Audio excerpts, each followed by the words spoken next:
been chosen for us to address you is important not only because it concerns a very important statute which has got in some way some connection with social evil which is rather rampant, but because it encapsulates all the different problems which you normally face when you're confronted with an issue. And this issue, when it comes to resolution in court, confronts us with various problems. And if you look at the judgment in the state of Maharashtra, you will find that all the different facets of a legal problem which have to be resolved in an adjudicatory settlement find a place in it. And they find a place in it in the context of the act with which we are concerned. And what are those problems? And as people interested in law should know, when a case comes, what is the scope of the interference by a judicatory organ and its relationship with the others, that is the legislature, the executive, which comes in the question of comity of instrumentality. Right? It is a comity here, a comity of balance. Adjudication cannot possibly upset that balance. This was one issue which was present in that particular case. Two, we are dealing with the virus of a statute.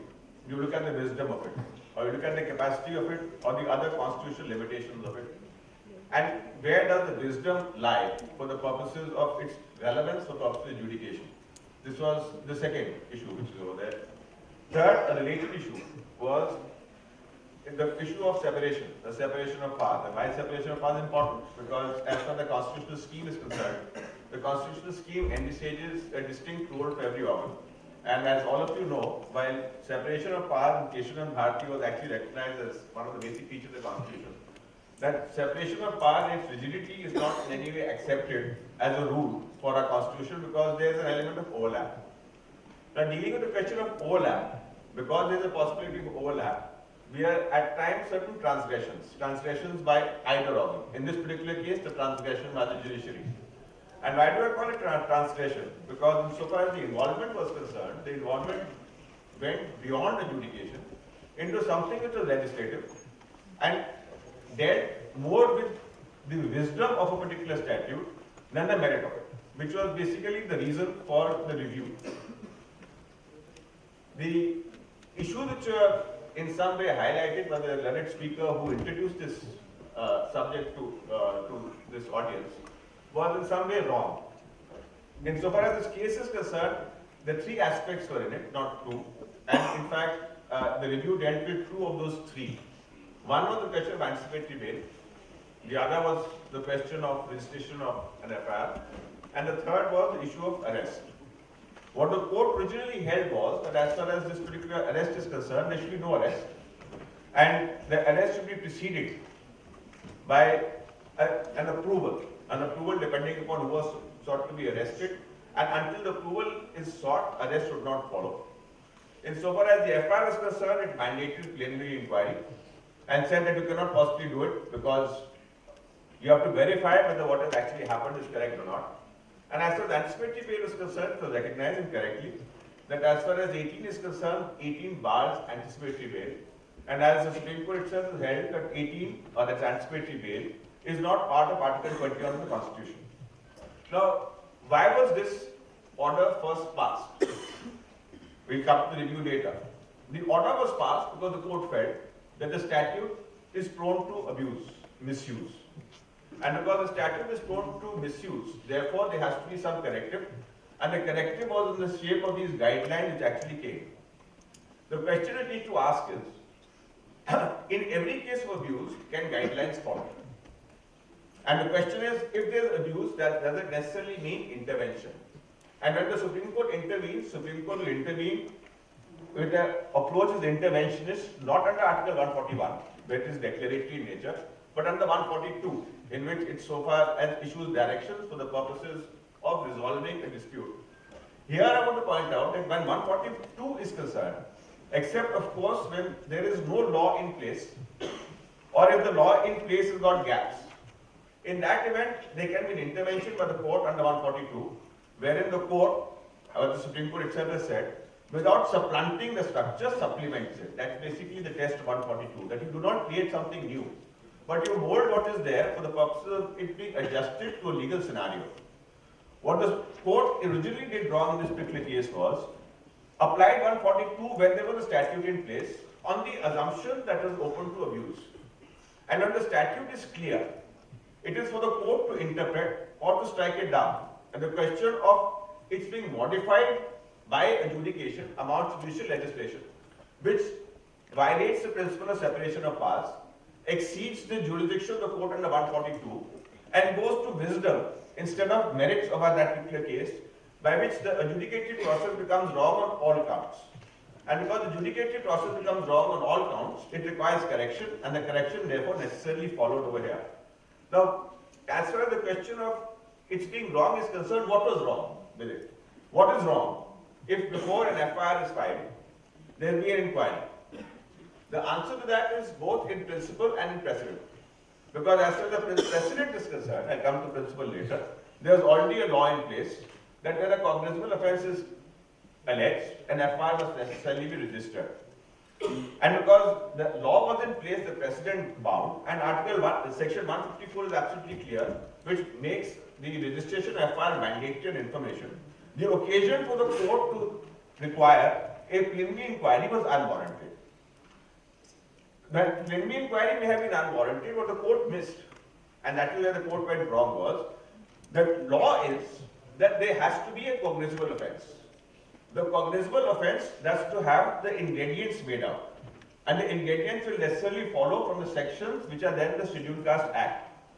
Without requiring a preliminary inquiry, all that the court needed to do was basically say, which it did not, and which was in fact corrected by the review, that only when a cognizable case is made out, that an FIR will be made. And if you look at the Scheduled Caste Act, the various sections in it, they require intent, they require certain activities, they require certain other facets, the ingredients of which should be there in every complaint. If the ingredients are absent, then the question of it being a cognizable offence will not arise. And when there is a doubt of a cognizable offence, then an inquiry can be permitted. Because even the Supreme Court has said that the 5 cases Lalita Kumari where inquiry is mandated and not exhaustive, there can be other cases also where inquiry can actually be initiated. So to deal with this problem of so far as the complaints is concerned, rather mandating a preliminary inquiry, all that the court needed to do was actually set out that the ingredients should be shown to exist. Absent the ingredients, inquiry will be warranted. But the court could not have said in every case inquiry be done. Because as I said in the beginning itself, this transgressed all the limitations that are there on adjudicatory process. Now, in so far as arrest is concerned, arrest and the FIR go together. And the distinction here is the way in which the two are worded. Here again, if you look at 154, it talks about information simpliciter. Whereas if you talk about arrest, because section 41 will deal with arrest, what it says is reasonable suspicion of credible complaint. That is reasonable and credible a part of it. It therefore necessarily follows that merely because the complaint is made or a suspicion exists would not necessarily justify the effecting of an arrest. So the law as it stands did not in any way say that merely because an offence is committed, arrest would necessarily follow. And if the law as it stands does not in any way stipulate arrest merely because an offence is committed, for the court to say that there has to be approval is not necessary, because the law itself stipulates that this would necessarily follow. And this flows from the interpretation of 41 itself.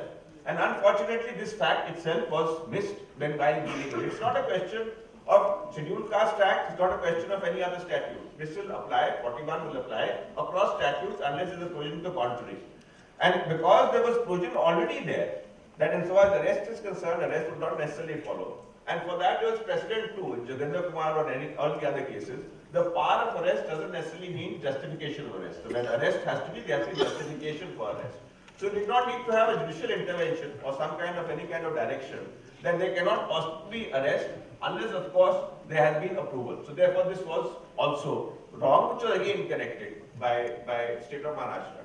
Which comes to the question of anticipatory bail. The anticipatory bail was not something directly touched by Maharashtra, because what we have to understand is 18 bars anticipatory bail, but while the statute bars anticipatory bail, there are 2 bars that are nevertheless there for. One is under section 482 and the other is under article 226 of the Constitution.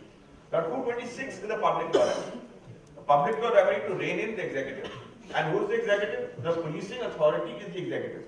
So where there is a malefic exercise of power, or where the ingredients of a particular offence are not made out, or where it is found that the proceedings themselves are wanting in some kind of bona fides altogether, then notwithstanding 18, there is enough power in a court to have its protective jurisdiction invoked for the purposes of giving relief, that is stay of arrest. Now, stay of arrest is not something which is done as a matter of course, and when arrest is stayed, it is not under 438.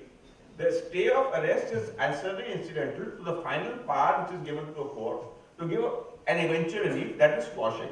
And there are umpteen precedents in any case which permit that though in extraordinary circumstances, this particular remedy may be actually invoked.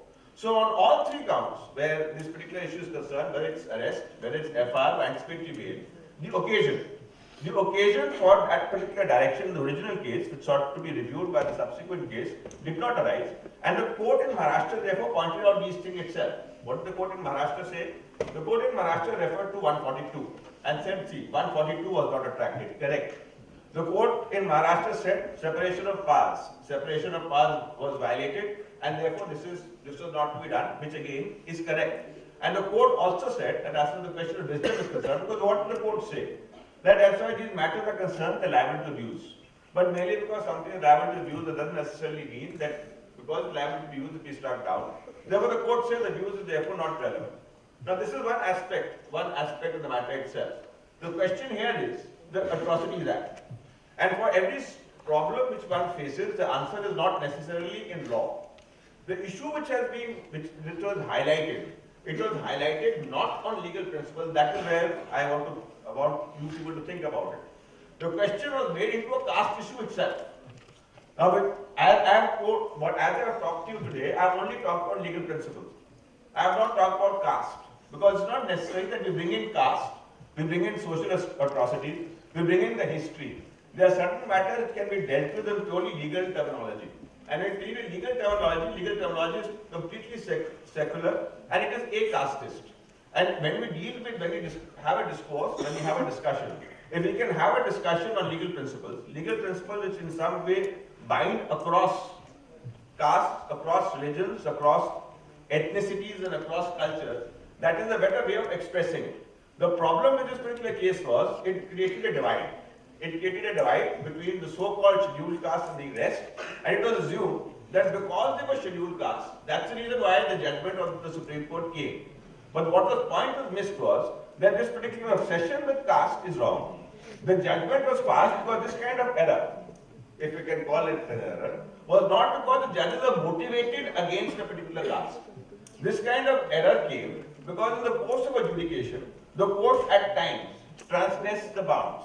And when they transgress the bounds, there are certain legal principles which are in some way affected. The legal principles are affected not because the court is in some way motivated against a particular community, but because law itself permits interplay in such a way that in some way the judgment can be justified.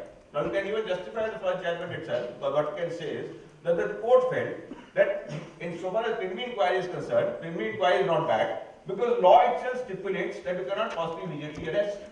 The court would also justify whatever it said by saying that insofar as the arrest is concerned, the law itself stipulates that there should be no immediate arrest. Now, insofar as the law itself says there should be no immediate arrest, the law permits preliminary inquiry. And so the first judgment is concerned basically reiterating those principles. So the point which I want to make for all of you to consider is, when we deal with these issues, we don't prejudge them and we don't proceed in our dealing with them by having preconceived notions about them.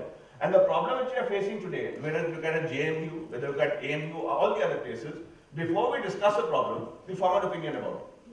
And we are ideologically disposed towards it. And much of what we say is dependent upon what we feel rather than what we know, and what law permits us to actually hold. So the importance of this particular topic is basically to keep in mind this fact that these are legal issues. Not every issue is a casteist issue. Not every issue is a religious issue. Not every issue is a communal issue. There are certain issues which can be confronted, which can be debated, which can be argued, which can be resolved, having nothing to do with any of these facets, which in some way cloud our mind.